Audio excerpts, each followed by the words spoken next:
Le nostre aziende non sono degli interruttori, non si possono chiudere, non si potevano chiudere con un decreto legge dall'oggi al domani negli ultimi 2 anni e ora allo stesso modo non si possono accendere semplicemente perché viene inaugurata una mostra. Troppo facile dire aprite con uno schiocco di dita. Veneto Imprese Unite entra nel dibattito su bar e locali chiusi nella domenica boom per la mostra su Canova, mettendo in primo piano un aspetto chiave, la programmazione a lungo termine. Mettere in piedi un processo, ad esempio per alcune aziende familiari, in cui devi andare a coinvolgere personale e andare ad assumere forza lavoro per poter sostenere aperture 7 su 7 non è così automatico, non è così veloce e bisogna dare del tempo a queste aziende perché entrino in questo meccanismo e soprattutto bisogna dargli un progetto che vada oltre la mostra. Altro punto da non sottovalutare, secondo Penzo Aiello, è la questione generazionale che investe attività di famiglie storiche. Nonostante siano l'eccellenza della ristorazione trevigiana, hanno magari dall'altra parte avuto problemi a compiere questo gap, a colmare questo gap generazionale e quindi non sono in grado di rispondere alle esigenze del nuovo mercato, un mercato di turisti. Di fondo resta sempre il problema,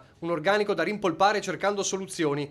In questi giorni Veneto Imprese Unite si confronterà con alcuni parlamentari del territorio, A cui presenteremo una bozza di emendamento per aiutare le aziende appunto a reperire personale e invogliare le persone a tornare a lavorare nella ristorazione.